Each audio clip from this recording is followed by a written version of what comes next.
Salut! Today I'm going to read this story, which is a favorite of mine that originally came from my house. We've had it at school, so you probably remember it. It's called Ginger, and it's by Charlotte Voke. You can't fully see that because this book is so old and well-loved that it is falling apart. So it comes from the fragile bookshelf at school. But this is Ginger, and this is a fabulous book. Here are the end papers. That's Ginger and a little someone we're going to meet in this story.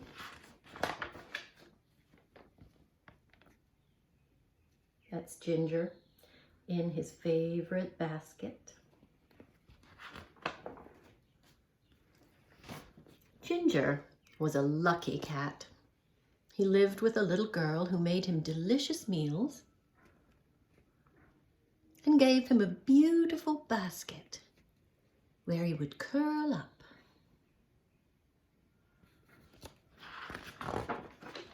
And close his eyes. And here he is, fast asleep.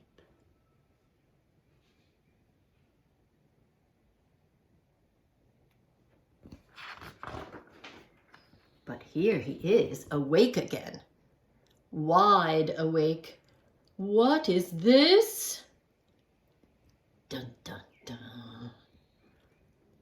He'll be a nice new friend for you, Ginger, said the little girl.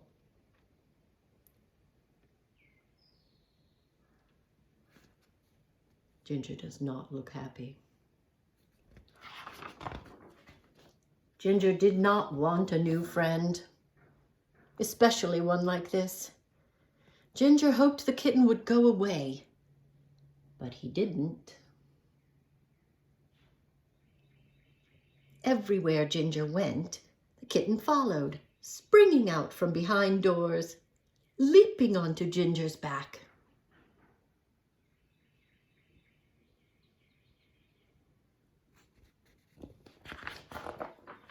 Even eating Ginger's food.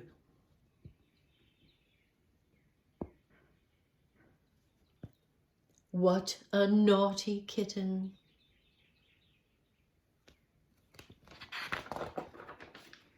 But what upset Ginger most, more than anything, was that whenever he got into his beautiful basket, the kitten always climbed in too. And the little girl didn't do anything about it.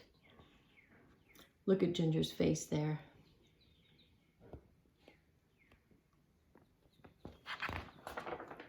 So Ginger decided to leave home. He went out through the cat flap and he didn't come back. The kitten waited for a while, and then he got into Ginger's basket. But it wasn't the same without Ginger.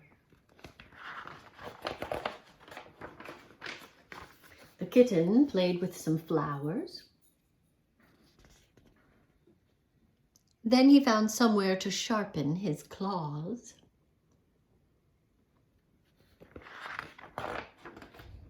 The little girl found him on the table drinking some milk.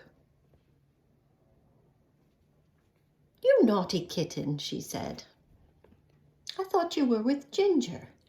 Where is he anyway?" She looked in Ginger's basket, but of course, Ginger wasn't there.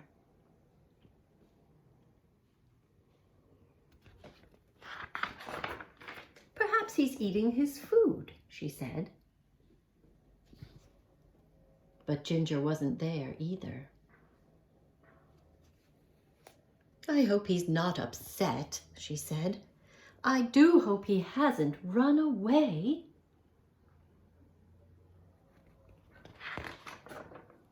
She put on her galoshes and went out into the garden, and that is where she found him. A very wet, sad, cold Ginger hiding under a bush.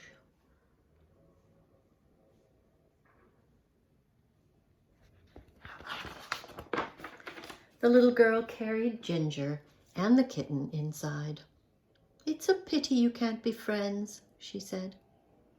And she gave Ginger a special meal. She gave the kitten a little plate of his own.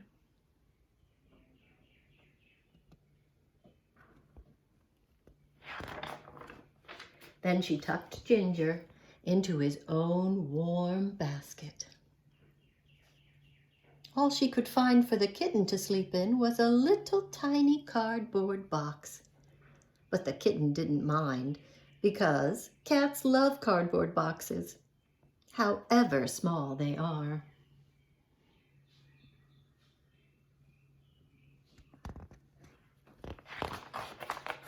So when the little girl went in to see how the two cats were doing, this is what she found.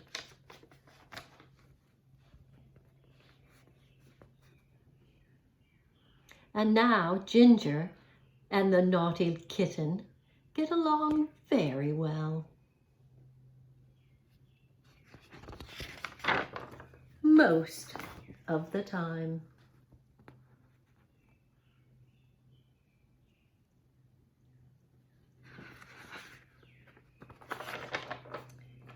The end.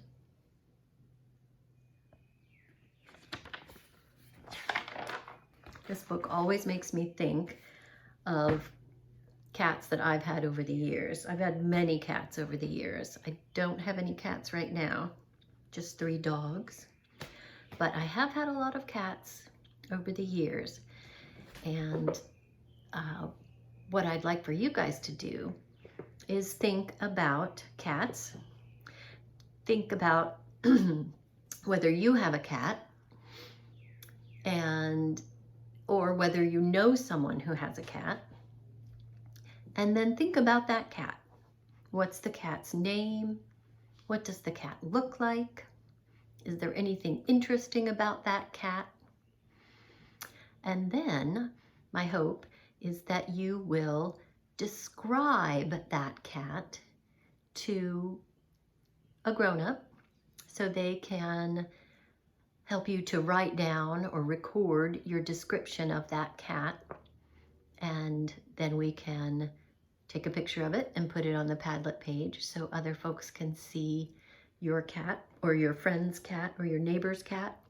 And if you don't have a cat or know someone who does have a cat, then make up a cat.